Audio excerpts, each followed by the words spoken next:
नवनिर्मित मंदिर के प्राण प्रतिष्ठा को लेकर निकाली गई भव्य कलश यात्रा। बेलागंज के पाली गांव में नवनिर्मित देवी मंदिर शिव मंदिर परिसर के प्राण प्रतिष्ठा एवं साप्ताहिक ज्ञान यज्ञ को लेकर भव्य कलश यात्रा निकाली गई। इस दौरान सैकड़ों की संख्या में महिला पुरुष श्रद्धालु यज्ञ मंडप से कलश लेकर बेलागंज प्रखंड मुख्यालय होते हुए प्राचीन सोइया घाट पहुंची, जहां वेदपीठ ब्राह्मणों के द्वारा वैदिक मंचोतार के साथ जलभरी की गई। आपको ज्ञात हो कि यह नदी का पानी जो सोइया घाट से सोई के रास्ते निकलता है, जो जमनू नदी में मिलती है, यह सोइया घाट का नदी जब स्रोतकर्ता वैज्ञानिक आए थे तभी भी पता नहीं लगा पाए थे कि यह पानी कहाँ से आ रही है। वैज्ञानिकों का कहना था कि यह 7 नदी का पानी इसमें मिली हुई है और यह पानी 7 नदियों का पानी एकत्रित होकर कह रहे। पुरानी कथा के अनुसार यहाँ महिषासुर के बेटी उषा और श्री कृष्ण का पोता का शादी हुआ था इसी स्थल पर, और यहीं पे लोग पानी पिए थे। और एक बाढ़ अकाल भी आई थी तो पूरा बेलागंज प्रखंड का यहीं से पानी की गई थी।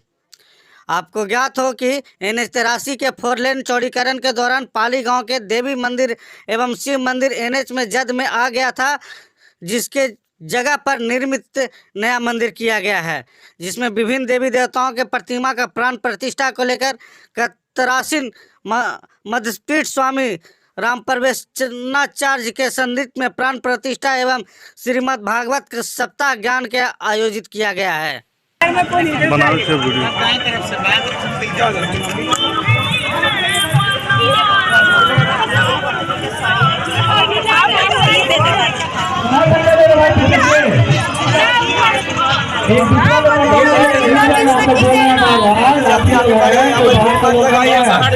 जाने दीजिए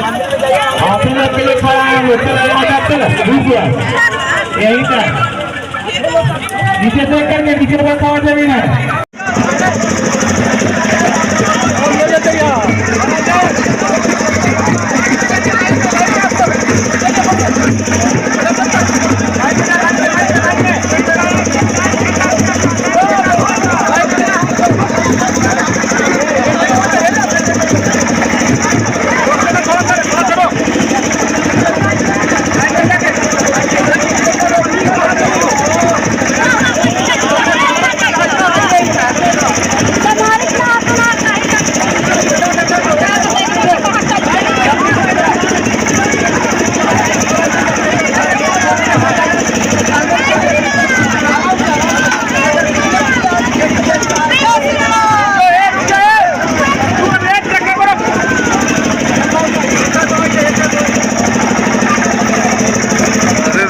ट्रैक्टर यार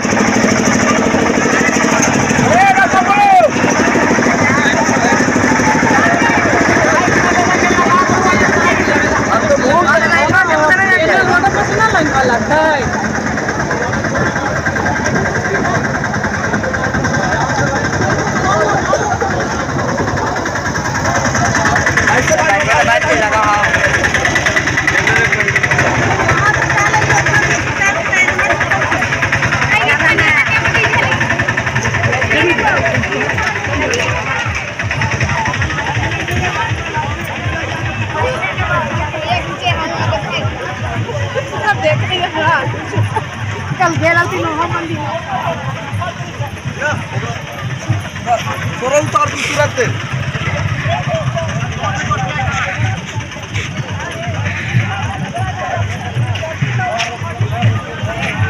मानसी कहाँ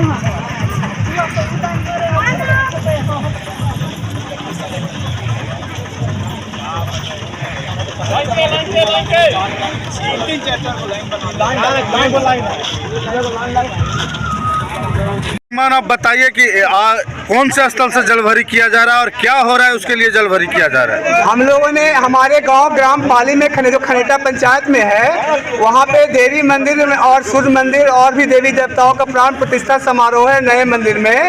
उसके लिए हम लोग 7 दिन का सप्ताह, भागवत सप्ताह और प्राण प्रतिष्ठा समारोह है, जिसके लिए हम लोगों ने कलश यात्रा निकाला है।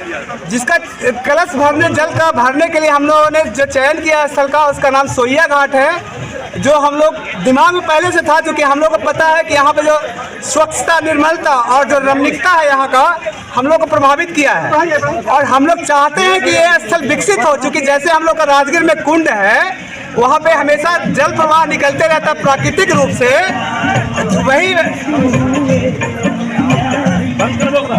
व्यवस्था यहाँ भी है। क्योंकि आज तक किसी ने ये जो प्राकृतिक स्रोत जल का है, उसका किसी ने यहाँ तक अभी तक उसको पता नहीं चला पाए हैं कि कहाँ से स्रोत आता है।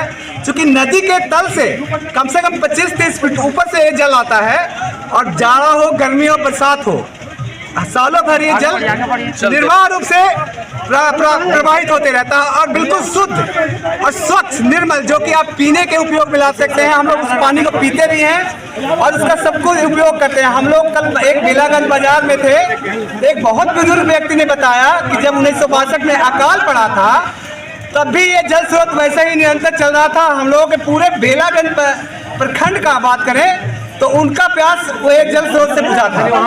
तो हम लोग का इच्छा है कि इसको डेवलप करके, और चूंकि यहाँ पर सुंदर मंदिर बन गया है, तो इसको पर्यटक रूप में हम लोग विकसित करें। हम लोग इसी मंशा से यहाँ आए हैं कि जब तक हम लोग यहाँ पे 10 साल तक कार्यक्रम करेंगे, तो जो सरकार में लोग हैं या जो व्यवस्थी है, पदाधिकारी हैं, उनका ध्यान इस तरफ आकृष्ट हो, और हम लोग चाहेंगे कि उनका आकर्षण हो, कि इस जगह को विकसित करें, कि हम लोग को एक अच्छा यहाँ पर्यटन स्थल विकसित हो जाए। कि जो बेलागंज के लिए गौरव की बात है, जैसे हमारा बराबर है, यहाँ पे भी जो हम लोग को धार्मिक मान्यता है, पारंपरिक जो हम लोग का एक कथा है, उसके अनुसार बानासुर और यहाँ पर जरासंध और श्री कृष्ण का युद्ध हुआ था।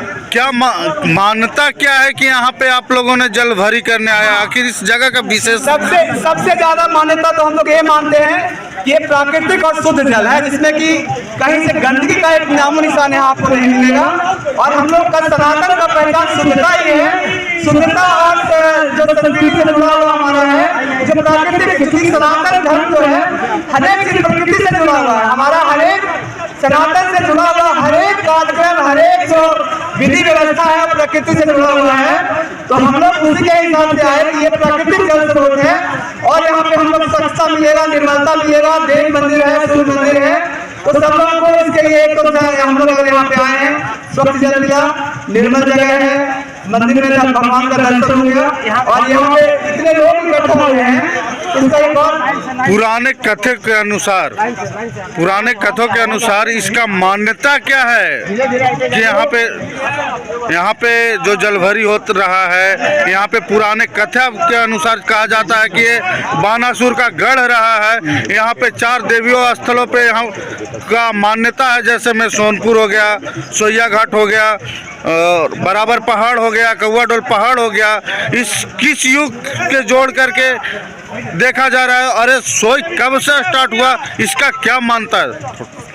ये जो मान्यता की बात अगर कर रहे हैं, तो इसका प्रामाणिकता है कि महाभारत काल का ये मान्यता है कि महाभारत काल से जुड़ा हुआ यहाँ पे श्री कृष्ण और बानासुर का युद्ध हुआ था, और ये श्री कृष्ण के जो सुपुत्र थे अनिरुद्ध, उनका विवाह यही संपन्न हुआ था। ये मान्यता जुड़ी हुई है, जो कि बहुत पुराना, अति पुरानी काल से, महाभारत काल से इसको मान्यता है यहाँ पे, जिसका कि कहीं ना कहीं उल्लेख भी हमारे वेदों में है, पुराणों में है। और जो जल स्रोत की बात कर रहे हैं, तो अभी तक किसी ने ये बता नहीं पाए हैं, कोई व्यक्ति नहीं बता पाए, चाहे जितने बुजुर्ग रहे, जितने पुराने व्यक्ति हैं, कि कब से जल स्रोत चालू है। जब से हम लोग जान रहे हैं, हमारा भी उम्र करीब 50 साल हो गया, तब हम लोग से तो पता है कि यहाँ पे जल स्रोत है। उसके पहले हमने कहा कि 1960 में जब अकाल पड़ा था, तो उसके मतलब कि करीब 60-70 साल पहले की बात अगर करें हम लोग, उस समय भी ये जल स्रोत उपलब्ध था। तो इसका इतिहास कितना पुराना है, यहाँ पे कोई बताने में समर्थ नहीं रखता है, क्योंकि उतना हम लोग की उम्र ही नहीं है। या हम लोग वर्णन तो हमारे कथा, जो हमारे कथा साहित्य है उनमें है, या वेद पुराण में जाते हैं। बताइए सर कि ये जल का क्या महत्व है, यहाँ पे क्यों जल भरी करने आए थे? यहाँ तो हम पूर्वजों से हमको ये जानकारी मिला है कि यहाँ बानासुर से और श्री कृष्ण से युद्ध हुआ था। बानासुर की एक पुत्री थी उषा रानी, जो श्री कृष्ण के पोता अनिरुद्ध के हर के यहाँ ले लाए थे और यहाँ युद्ध हुआ था। उसी समय से लोगों का कहना है कि उसी समय पानी सैनिक को पाने के लिए व्यवस्था श्री कृष्ण द्वारा या पानी की व्यवस्था किया गया था। उसी दिन से यह रमणीय स्थल है। खास महत्व इसका यह है, यह जल का खास महत्व है कि बगल में मिट्टी है। उस मिट्टी और इस जल से अगर किसी प्रकार के अगर स्नान 5 दिन कर लिया जाए तो किसी प्रकार के चर्म रोग से निदान हो जाता है। इसका पुरानी महत्व है। अपना परिचय दें।